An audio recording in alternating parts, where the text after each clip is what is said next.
There is a lot of travel news to cover today, from what countries are open for tourists to how the potential war in Ukraine affects the average American's spring and summer travel plans. CBS News senior travel advisor Peter Greenberg joins us from New York. How are you, Peter? Hi, Peter. Good to see you. I'm a little warmer than you are today. Yeah. Australia has opened for travel for the first time in a couple of years. What other countries are opening up for tourists? Well, Australia just opened up 2 days ago. New Zealand's probably going to open up in June. Japan in March. But then you have to look over in Europe to see not only the countries opening, they're relaxing all their COVID test requirements in order for you to get there if you've been vaccinated. So you have Greece, Portugal, France, Italy, Norway, Denmark, the United Kingdom, and that's just for starters. The other interesting thing is they're relaxing, in many cases, the COVID test requirements for you to be able to stay there. Now, the one thing that hasn't changed is that 24-hour rule in order for you to return to the United States and having that COVID-19 test within that 24-hour period prior to your return flight home. But those are definitely signs of progress, encouraging to hear. Let's talk about this conflict between Russia and Ukraine. Everyone is sort of on pins and needles waiting to see if this will spread. What do you think the impact will be on worldwide travel?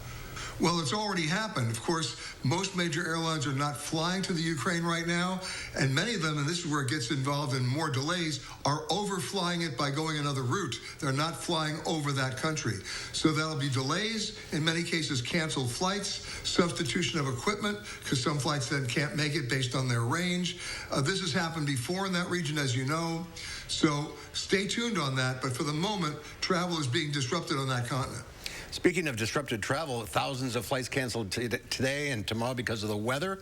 Traveling in the winter is always an issue. A gamble, even on a sunny day. Exactly, because it's not about where you are that matters. It's about where the plane is coming from to get you to go where you want to go.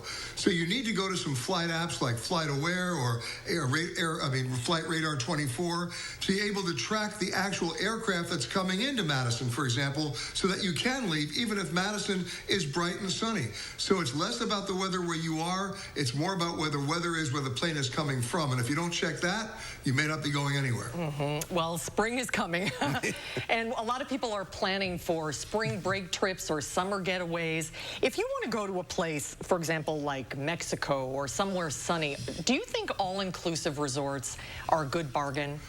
If you can negotiate a definition of terms. A lot of them have really stepped up their game in terms of their meal offerings, their liquor offerings, their onboard activities there that you may not have to pay for. You have to get down to a definition of what all-inclusive really means. And anytime you go to an all-inclusive resort and you look at the brochure and you see the asterisk following the words all-inclusive, you better have a conversation. Then you'll be able to make a determination if it's truly all-inclusive. Let's talk about island travel. Yes, let's talk about that. Some people want to get away from the crowds. Which ones have the fewest visitors? Which islands? Well, you got to head to the South Pacific for that. We're talking Fiji. We're talking parts of Indonesia and the Indian Ocean. We're talking about the Marshall Islands. We're talking about places that have gotten maybe 6,000 visitors an entire year. That's a very low level. And a lot of these islands you can get to, and once you get there, the social distancing, of course, is baked into the product. Yeah, so those are places that are open. Some of the Polynesian paradise-like places are open for travel. They are. The only exception right now being New Zealand, and they will more than likely be open by the end of May. Okay. All right, we can always dream. It's fun to dream. Exactly. Let's go to Fiji with Peter Greenberg. Let's do that.